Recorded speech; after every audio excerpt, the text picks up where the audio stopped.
ವ್ಯಸನಿಗಳು ಮಕ್ಕಳೊಬ್ಬರೇ ಅಲ್ಲ, ಇಡೀ ಕುಟುಂಬ ಇವತ್ತು ವ್ಯಸನಿಗಳಾಗ್ತಾ ಇದ್ದಾರೆ.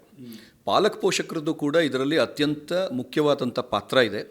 ಸರ್ಕಾರ ಇವತ್ತಿನ ದಿವಸ ಏನು ನಿಲುವನ್ನು ತಗೊಂಡು ಬಂದಿದೆ, ಈ ನಿಲುವಿಗೆ ತಕ್ಕಂತೆ ಸರ್ಕಾರ ಕೂಡ ಒಂದು SOPಯನ್ನು ಜಾರಿ ಮಾಡಬೇಕಾಗ್ತದೆ.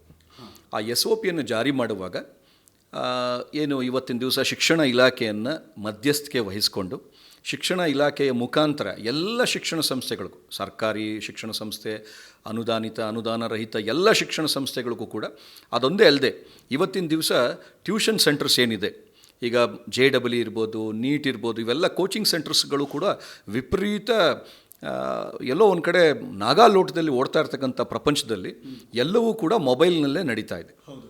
ಇಂಥ ಸಂದರ್ಭದಲ್ಲಿ ಎಷ್ಟೋ ಕೆಲವೊಂದಷ್ಟು ವೀಕ್ಷಣೆ ಮಾಡುವಂಥ ಯೂಟ್ಯೂಬ್ ಚಾನಲ್ಗಳಲ್ಲಿ ಮಕ್ಕಳು ಎಲ್ಲೋ ಒಂದು ಕಡೆ 16 ವರ್ಷದ ಕೆಳಗಿನ ಮಕ್ಕಳು ಫಸ್ಟ್ ಇಯರ್ PUCಯಲ್ಲಿ ಇರ್ತಾರೆ. ಫಸ್ಟ್ ಇಯರ್ PUCಯ ಮಕ್ಕಳು ಯೂಟ್ಯೂಬ್ನಲ್ಲಿ ಫಿಸಿಕ್ಸ್ ಪಾಠವನ್ನು ನೋಡಲಿಕ್ಕೆ ಅಂತ ಹಾಕ್ಕೊಂಡಾಗ ಅಲ್ಲಿ ಇನ್ನೇನೋ ಒಂದು ಪಾಪಪ್ ಆಗಿ ನಾಳೆ ದಿವಸ ಅವರ ಮನಸ್ಥಿತಿ ಯಾವ ರೀತಿ ಪರಿವರ್ತನೆ ಆಗ್ತಾ ಇದೆ ಅಂದರೆ, ಫಿಸಿಕ್ಸ್ ನೋಡೋದು ಬಿಟ್ಟು ಅಥವಾ ಅವ್ರಿಗೆ ಬೇಕಾಗಿರೋವಂಥದ್ದನ್ನು ನೋಡೋದು ಬಿಟ್ಟು ಬೇರೆ ಯಾವುದೋ ದಾರಿಗೆ ಅದು ಕರ್ಕೊಂಡು ಹೋಗ್ತಾ ಇದೆ. ಇದೆಲ್ಲೋ ಒಂದು ಕಡೆ ನಮ್ಮಲ್ಲಿ ಇವತ್ತಿನ ದಿವಸ ರಾಜ್ಯ ಸರ್ಕಾರ ಆಸ್ಟ್ರೇಲಿಯಾ ಮಾದರಿ, ಇನ್ಯಾವುದೋ ಮಾದರಿ ಅದನ್ನು ನಾವು SOPದಲ್ಲಿ ತರಬೇಕು ಅಂತೆಲ್ಲ ಆ ರೀತಿ ನಾವು ತರಬೇಕು ಅಂತಂದರು.